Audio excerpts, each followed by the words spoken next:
Well, welcome, you guys. This is, we're really glad to have you guys all here. I know that this is a little bit odd that we're seated and you are all standing, but it's okay. We're going to do an interview tonight. We have Discovery here, which is awesome. We're very excited about that.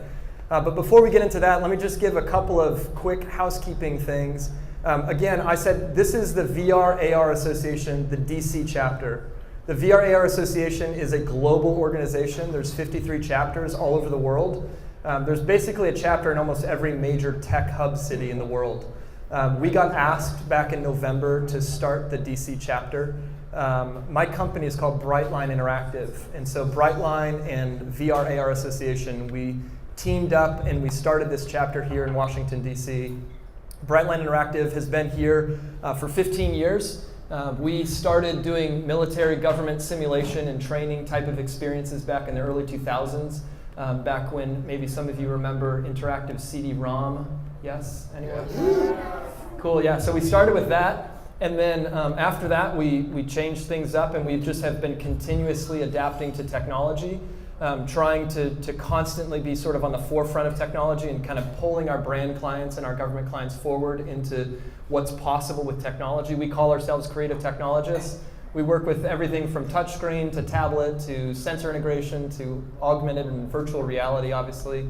And honestly, it's been a lot of fun. We get to create some amazing experiences for our clients. We just are coming off of the Coca-Cola World Cup Trophy Tour.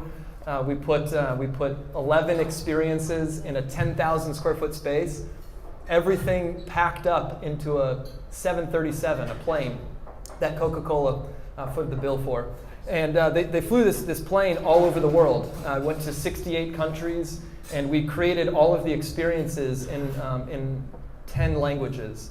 And so our team got the privilege to travel to some of these countries and to do some of these experiences there.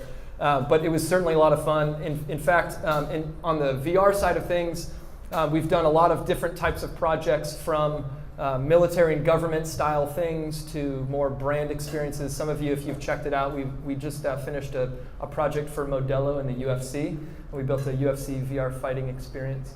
But anyway, that's enough about Brightline. We're over in Old Town Alexandria. And just a couple of quick thank yous for this event tonight. Our team at Brightline, thank you very much to everyone, the staff, who definitely worked beyond the call of our normal hours to help us put this thing together. Sophia and Liz and everyone else who's here, thank you very much. Also, Lavi. How many of you guys love this view? Is this view not the best view in all of DC? Yes. Okay, so if you have not yet tried, you have to try the restaurant that just opened up a few weeks ago. It's downstairs on the 5th floor. And so it's actually 4.6 on the elevator, but you have to check that out, Lovey, the restaurant. So thank you very much, Lovey, for hosting us up here. And we have lots of great partners. Our Strategic Advisory Council, we have Pete Nellius from AKQA, who's in here somewhere. I saw you, there he is. Awesome. And Jason Zuccari, who's also in here from Hamilton Insurance, somewhere over here, yeah, there it is. Cool. And honestly, all of you, thank you very much for your interest in the technology. The reason that we exist with the VR Association is so that we can give voice to the technology, to augmented and virtual reality. We genuinely believe that DC, this area is a power center for this type of technology, for obvious reasons like military and government simulation and training, as well as beyond that in the corporate space, in consulting, in commercial real estate and things like that. And so thank you very much for your interest and for joining us on this journey. We just started in January. We're just getting kicked off. Our next event is going to be on December 3rd. December 3rd, mark in your calendars. It is another Monday night. Okay, we're crushing the Monday night parties. So Monday night, we're going to do it another beautiful venue. We're not sure exactly where yet, but it is going to definitely be holiday themed. So be prepared for that. I don't know, is that it, Sophia? Any more announcements? This is Sophia, everyone, by the way. She is behind everything, so. Anything else? We're good? Oh yeah, we're going to do a raffle at the end, so you grab a little red ticket. We some really good friends of ours, Augment Arcade, which is at Flash Nightclub up in, it's on U Street, right? Yes, I think so. What is it? Florida, sorry. There it is. Okay, sorry. Okay, so Augment Arcade, they've generously donated tickets to their venue. Basically what it is it's a club, but then on the downstairs level, there's a bunch of room scale VR. So what you see over here, this is called room scale, where you can walk around in VR. Now, to the main event. All right, so we're here. I'm joined here. This is Corey and Gina. I'm going to let them introduce themselves. But Corey and I met just a couple of months ago. Corey and Gina both from Discovery VR. In fact, Gina is just fresh back with us. She just finished filming Shark Week. So how many of you guys are Shark Week fans in here? Anyone? Yes. Yes. And so we're going to hear a little bit about Shark Week. But yeah, we're really excited. We've been talking about doing this for a while, just honestly just having a candid conversation about how Discovery started a VR division essentially inside the media behemoth that is Discovery. And so to start us out, Corey, would you just give us an introduction, tell us a little bit about yourself, how you got involved in Discovery, and Gina, the same thing. Yeah. Hello, I'm Corey Key. I've been with Discovery for 19 years. It's been a great job. It's wonderful. I'm not complaining. But both Gina and I work for the internal creative agency. So we service all the networks. We service digital ad sales, all the different groups within the company. So we're like this internal ad agency. So I started out as an art director in more of the advertising side, and then about 2006, I shifted over to the digital side, where my job has always been about connecting our super fans to our content through some sort of digital experience, through websites or games or interactives. And so that's what I've been doing since about 2006. You good? Hi, I'm Gina Scarbula. I'm a supervising producer for Discovery. I am very lucky. I think I have one of the best jobs in the world. I was, this is not a lie, just for any of you. I was that girl that used to grow up going, how do you get to be on the boat during Shark Week? Which my mother has since reminded me of. So the fact that I get to do what I do every day is still pretty incredible. I tell stories. I tell stories on linear platforms, on digital, through VR, through anything you throw at me. My goal is to tell an amazing story and bring you someplace that you've never been, or help you experience something that you've never been. So alongside Corey, have been lucky enough to be part of the team that started Discovery VR, and we've been able to do that for the past, 3 years? Bring people all over the world, bring them up close to incredible animals, bring them on top of Everest. So yeah, I love what I do, and excited to share it with you all. Cool. Awesome. So I think we'll just get started out with Corey and just hear a little bit more, Corey, about why did Discovery decide? Or I know that when we say Discovery, we're really talking about 2 or 3 people that decided. Yes. But how did you guys decide to start a VR division essentially inside Discovery? And then what was that like at the beginning? Well, honestly, it all started with Nick Walinda, who was a tightrope walker. Did anybody watch Skywire Live? Yes. When he walked across the Grand Canyon, it was like 2013. Yeah. My team was tasked with creating some sort of interactive, no one knew who Nick Walinda was within the company or any of our fans. So my team was tasked with creating some incredible experience to get people to really understand how crazy it was that this guy was going to tightrope walk across the Grand Canyon. So back then there were no headsets, there was no 360 video, there was nothing. All we had was some sort of browser-based experience. So what we did is we hired a photographer, a 360 photographer, and a helicopter, and he actually flew out over the Grand Canyon where Nick was going to walk. And he went along all the places. Nick wasn't there, but we shot 360 panoramic photos on each part of the wire. And so all we had back then was panoramic photos in the browser. So we were like, I don't know if this is, we didn't even know if people were going to respond. We ended up responding. A lot of people responded. The social media feedback was like, oh my God, people could stand on the wire and look down. It was 1,500 feet down. It was 1,500 feet across. We ended up winning an Emmy for that whole web experience, and we definitely knew that we were on to something.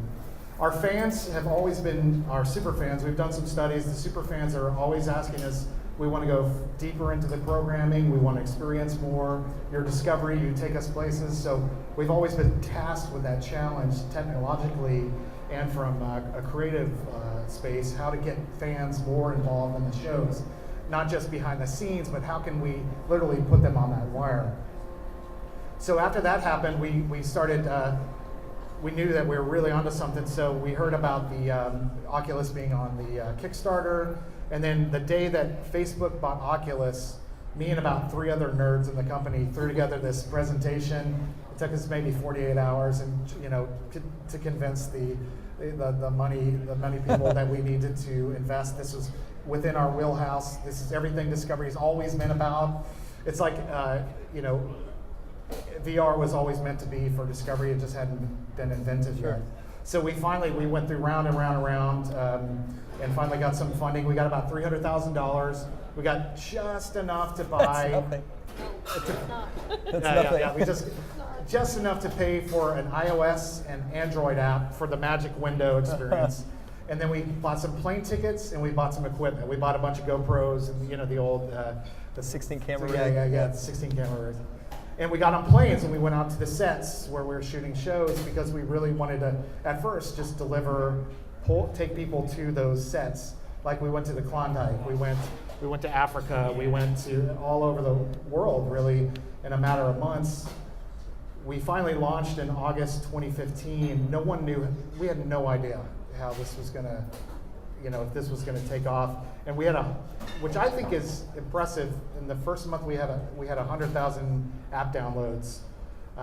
And we had a lot of great media response to it. It was almost like the industry was waiting for someone, like a big media company to join, jump into this. So it really took off from there. And today we're at we're at 5.7 million app downloads, pretty active user base, and we're at 190 million video views across all the platforms. So it's been an incredible ride. Cool. Roadmap for that. Yeah. So it was called Atlas VR, and we wanted to use that as a starting point to take people around the world, to show them incredible cultures, beautiful locations, immerse them in the everyday life. There's this amazing shot from, I think it's in Florence, where there's this little kid playing with pigeons, and you're just sitting there on the sidewalk of one of the beautiful squares in Florence, and it's these little micro moments of just being in these places in a way that you weren't able to do before, that I think was so exciting for all of us. Yeah. Minus a lot of us getting to check off things on our bucket list and travel around the world, we were able to really immerse people in these locations and get a sense of the culture and the people, which was really fun for us, and bring an old school Discovery name and brand to VR. Yeah. That's awesome. And that one more thing. Yeah. That just happened, and I know a lot of you who maybe experienced this, who are working with brands, but that was back in the day when you put any 360 video out, and you would get 5 to 10 million views on it. Any video. Everybody was any 360. Which is a good segue, because so even for us at Brightline, when we first started making virtual reality, we started out of the gate making interactive VR. Just because that's kind of that is what we do outside of virtual reality, outside of doing all of this. And so we started out of the gate doing interactive VR, but realized early on, and some of you out there probably also have experienced this, there is a definite difference between 360-degree video and interactive VR, where you can be in room scale and you can walk around and you can change things, and your hand controllers can be hands in VR, but they can also be any other implement or tool or anything we want to make it.